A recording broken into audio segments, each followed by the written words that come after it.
I have two questions for you. Number one, how confident are you in the Tampa Bay Buccaneers offense to be a top of the top elite unit? You don't have to overthink it. You can say you're confident. I'm moderately confident too. But the second question, how confident are you in the Tampa Bay Buccaneers roster holistically to be a top of the top elite team? Probably not very confident, right? And your reserve comes from a good spot because this team needs so much help in the secondary. Antoine Winfield is great, but they need two corners. They need a nickel. They need a safety hybrid, a guy who can roll down into the box while also playing man in the slot. And they need some depth along their defensive line. I'm going to talk about the tight end position in a little bit here because I think it's a very, very fascinating spot considering the depth they have. But these are the dire needs for the Tampa Bay Buccaneers in this draft. Without further ado, let's get into this mock draft. If you guys are new, we don't know what we are doing. Every single day leading up to the NFL draft, we are controlling a team using all of their 2025 picks to create the best mock draft possible for them. Today is the Tampa Bay Buccaneers. Tomorrow will be the Seattle Seahawks. So if you're a Seahawks fan or you want to stay up to date on this series, make sure you are subscribed. There's a playlist below with every team that we have already gone through, and every team that we have not gone through will be gone leading up to the NFL draft. Without further ado, let's get into this mock draft again. Going back to the needs, we need some DB help really bad. I'm going to pause this around pick 12, though. Wow, pick 13. I was really close. We need a corner, guys. We have Will Johnson, who is very, very good. Very good in man. He's long. He's physical. Can help you in the run game. The only issue is Tampa's a zone-centric team. And I look at Will Johnson, a guy who can do a lot of different things, and he could be of benefit to the Tampa Bay Buccaneers. But at what cost? Looking at who's picking ahead of us, I think the Bengals could go corner. The Cardinals probably will go corner. I think Atlanta could go corner. I think Indy could go corner. I'm going to pause it again in a couple picks here. Will Johnson goes at 13. So right now, there is no need for us to try to aggressively trade up. We're going to have to wait 4 picks to be on the clock. And on the clock now, we have a guy like Malachi Starks, who is a true safety, who can do a lot of things that Antoine Winfield does. I think he'd come in and drastically help that defense. Again, you look at this depth chart, guys. Jordan Whitehead's a really good player. Antoine Winfield Jr. is a really good player. Jamel Dean, yeah. Zion McCollum, Tyke Smith, And then the depth. It's not there, guys. It's really not there. You need corner help above anything else. So we are picking now at 19, and I am fascinated to see there's 11 teams that want to trade with us. I think we could almost wait a little bit because you look at some of the corners who are available right now. Trey Amos, Maxwell Hairston. Siobhan Rivell is a guy who's very good in zone. Trey Amos is a guy who's very good in zone. Maxwell Hairston, not great in zone. So Siobhan Rivell is probably the guy we want to look at, him or Trey Amos, right? They're going to be available for us in probably 10 picks. I'm fascinated to see, like the Steelers want to move up. The Steelers have 83, so nothing crazy there. I want to move up in the middle rounds. I want to move up and take bigger swings of the bat in the middle rounds. Los Angeles has 55. The Packers have 87, 54. The Rams have 90. The Lions have 60. So this 60 could be interesting to us. So if we wanted to give them 19 and our 7th round pick for 28 and 60, they would probably accept it. If we wanted to also get 130 along with it, they'd probably accept it. I think that 60 spot is a great spot to pick a tight end, potentially get some other depth there. Ultimately, we don't really need to move. Like, it's okay if we move down. I'll look at the other teams like the Bills, who probably want to move up for Malachi Starks. They may be a little more aggressive here. 56. So that would probably go through. If we try to take another swap like 109 and 121, probably would go through. 109 and 157 would probably go through. So we're going to move up 50 spots. 50 spots in, well, technically the 5th to the 4th, as well as moving down 12 spots in the first round, which is okay, and moving up or just getting an extra second-round pick. It's not even moving. It's getting an extra second-round pick. I think we try to do that. It's accepted. So we're going to be on the clock here at the very end of the first round, which is completely fine because the players we want, we know we're going to be there. Trey Amos is going to be the best pick we can get at this spot. Right now, we desperately, desperately need corner. Looking at the best players who are available overall. Colson Loveland's good. Amarion Hampton. We don't need any of these guys. An edge rusher maybe helps. We don't really need any of these guys right now. Don't forget, the Tampa Bay Buccaneers brought in Hassan Reddick this offseason. Yaya Diaby is a guy who can get after the quarterback as well. This team is better than we think along the defensive line. Kalijah Kancey's a very good player. Like, this team has guys who can get after the quarterback. To me, that is not a priority right now, at least. We desperately, desperately, desperately need corner help. So Trey Amos is going to be the guy here. Very good against zone. Can play enough man, but very, very good against zone. A true outside guy. That's what we need. Trey Amos is absolutely the pick. And we're going to be on the clock again in 20 picks, but 53 and 56 because we moved up. So now at 53, like, Demetrius Knight could step in and honestly be an immediate starter. The only thing is we brought in Anthony Walker. It'd be great to have him sit behind him and Levante David and be that next guy in the future. That honestly may be the way we go, because he truthfully is the best player on the board right now. And we're going to have another pick here in 1, 2, 3 picks. So I think we go Demetrius Knight here. Looking at the other guys who are available, Darian Porter's very interesting. Darian Porter's very interesting. So we're going to be on the clock at 84. Looking at some of the tight ends, like Terrence Ferguson to me is a guy I really, really want. We'll talk about the tight end usage here in a second. But I honestly think right now we go Demetrius Knight. He's the best player on the board. We're not going to mess around with that. Elijah Arroyo goes. Darian Porter, we have to do it. I mean, this is a guy, again, who's played primarily on the outside. The only thing is I almost want to wait for a guy who can step in and play a little more in the slot. Benjamin Morrison really can't. Dorian Strong hasn't really. Jacob Parrish a little bit, but this is more of an outside guy. We're going to have to slide somebody inside. And when you look at Darian Porter, 6'4", 200, like, that's not his bread and butter. Trey Amos, on the other hand, 6'1", 190. He can move inside. He's very athletic. Not a ton of snaps there, but could do it. He's played in the box a little bit. So I think Darian Porter still is the best player on the board here. We take 2 really good corners, but here's what we're going to do. I need to make sure everybody's on the same page here. So I look at this Tampa Bay Buccaneers team, this depth chart. Cade Otton's a good player, right? They need explosiveness at the tight end position. When teams manned up against them without Mike Evans and Chris Godwin, the reality is, guys, they're a little bit older. They're injury prone. There's a real world where one or both of them, I don't want this to happen, but could not play next year, like could miss time. When they manned up, Cade Otton was a liability. Payne Durham couldn't win. Devin Culp couldn't win. Ko Keith couldn't win. They need an athletic tight end, a guy who can separate versus man coverage, to literally just provide depth for this team. That's where I think a guy like Terrence Ferguson could be very, very interesting. Now, I want to move up, and the reality is we're not picking until 84. I'm going to have to wait like 10 more picks here. But Terrence Ferguson's still on the board, and I'm not convinced he's going to be there for us at 84. So if we wanted to trade with Chicago, we actually have their 4th-round pick. If we wanted to let him leapfrog or move up in that'll be the 5th round, I would be totally fine with it if it meant locking down Terrence Ferguson. Let's see if they accept this trade. Okay, so that's not going through. What if they wanted to move up 5 spots in the 7th round, Not going through. Okay. Terrence Ferguson is our guy. We really like him. Let's pause it a little bit here. Okay, still on the board, Carolina.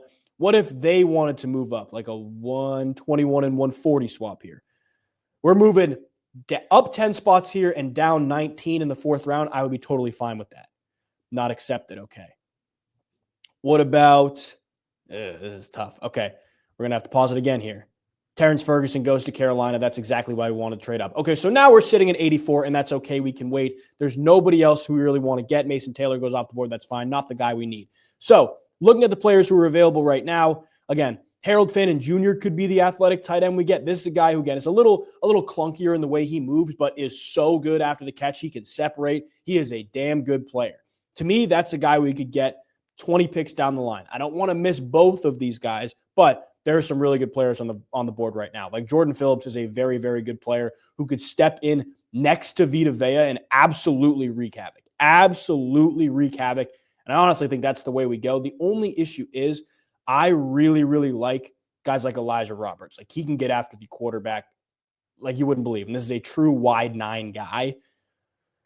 Oh, this is tough. I think we go Elijah Roberts. I think you can find some interior depth later on, but we have to be aggressive in trading up now. We can't miss an opportunity for Harold Fannin again. Like, we can't do that. So if I tried to move up here, 166, so they don't really want to trade. Okay, I got to be really careful here. Pause it again. The Rams, did they already take a tight end, though? Let's see. How interested would they be in trading right now? 235 or 121 and okay, so 72% chance if we just gave them 121. If they gave us like 127 back, not going through, 190 back, not going through. All right.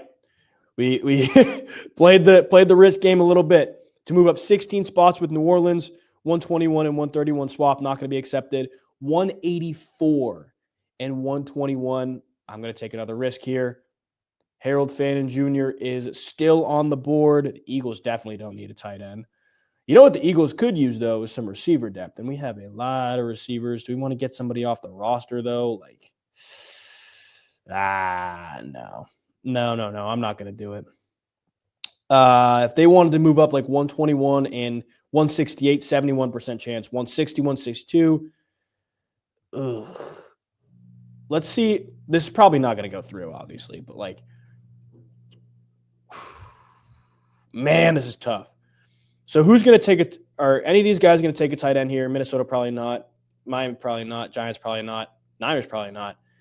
Take another risk here. Still on the board. Let's see if we can get up with the Giants. This is nerve-wracking here, guys. 121 for 154. Okay, so that would go through very, very likely if we moved 9 spots.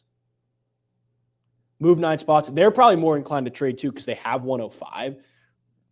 That would probably go through.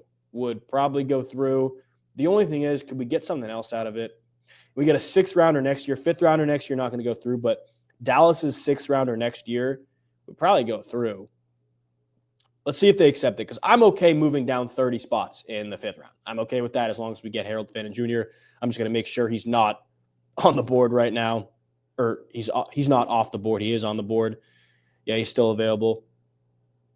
Not accepted. Okay, so if we wanted their 6th rounder instead of Dallas, does that make a difference? No. Okay. What about a 6th round swap? 94% chance. Okay, so that's going to go through. 92%. Really? So they're. What if we got 219? So an extra 7th rounder this year. I would be okay with that. Okay, so that one goes through, and we are on the clock to take Harold Fannin Jr. This is the dynamic athletic tight end we want. We are on the clock again in 50 picks. So right now, looking at our picks, Trey Amos, Darian Porter, 2 guys who can immediately step in and play corner. This reminds me a lot of the Eagles draft from last year with Cooper DeJean and Quinion Mitchell. We are on the clock again here. Demetrius Knight, an immediate defensive starter, or you can sit behind guys like Anthony Walker, Levante David. He is going to come in and play. That's the reality. He's an athletic guy. He's a sub-package guy. Elijah Roberts, get after the quarterback. Harold Fannin Jr., a very good player as well. We got 3 more picks. I think backup quarterback has to kind of be at the forefront here. People do want to move up. The Niners want to move up from 160. What if we moved up? Like, why do they want to move up so bad?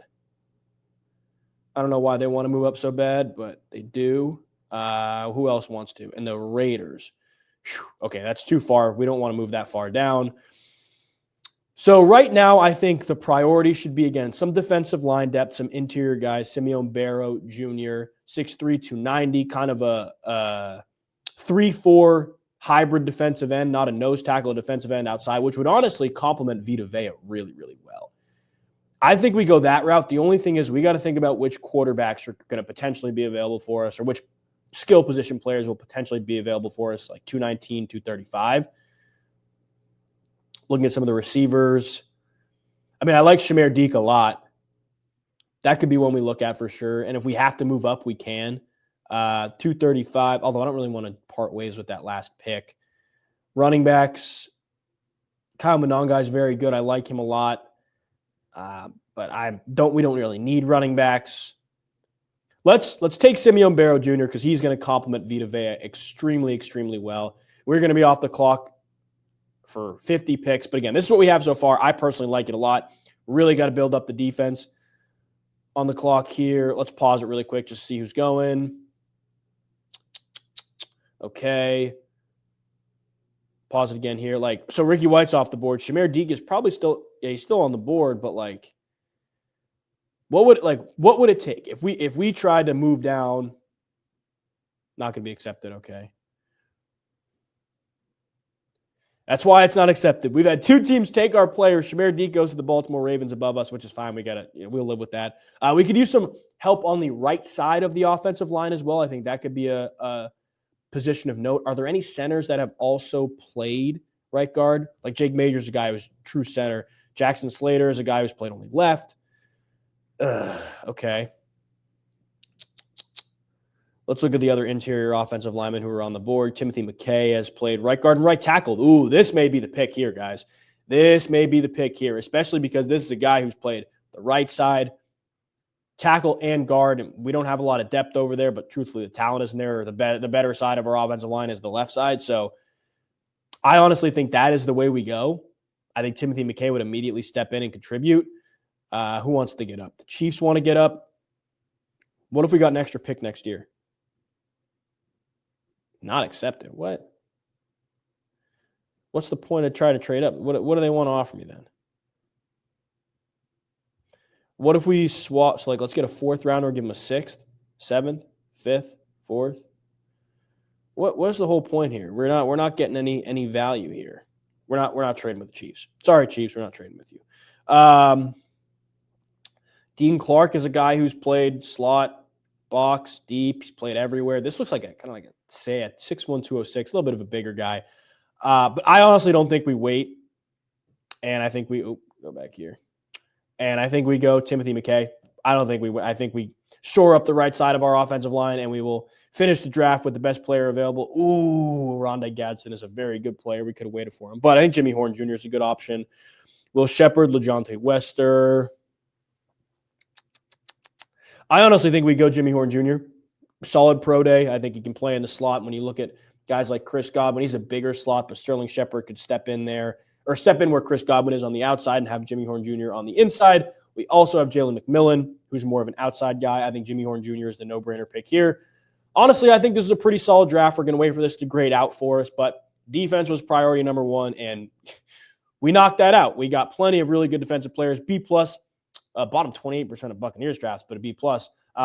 Great pick in Trey Amos, great pick in Demetrius Knight Jr., great pick in Elijah Roberts, Darian Porter, solid pick, Harold Finn Jr., Simeon Barrow, Timothy McKay, and Jimmy Horn Jr. We don't get a backup quarterback. That's okay. Kyle Trask has been there for a minute, so we can trust that his development has worked behind Baker Mayfield. This is how Mason Graham, number 3 to the Giants. Travis Hunter falls to the Patriots. But honestly, a pretty good spot. The Bills traded up to take Josh Simmons with us. We traded down with the Bills to get Trey Amos and move up. Essentially just get an extra pick to get Demetrius Knight and Darian Porter. So I like this draft a lot. Let me know what you guys think. I think this is a pretty solid draft. I think the Buccaneers will walk into next year better defensively because of it. We will see you guys in the next episode, the next mock draft, 5 p.m. Eastern on Wednesday, or depending on when you're seeing this tomorrow, today. God bless you guys, and we will see you soon.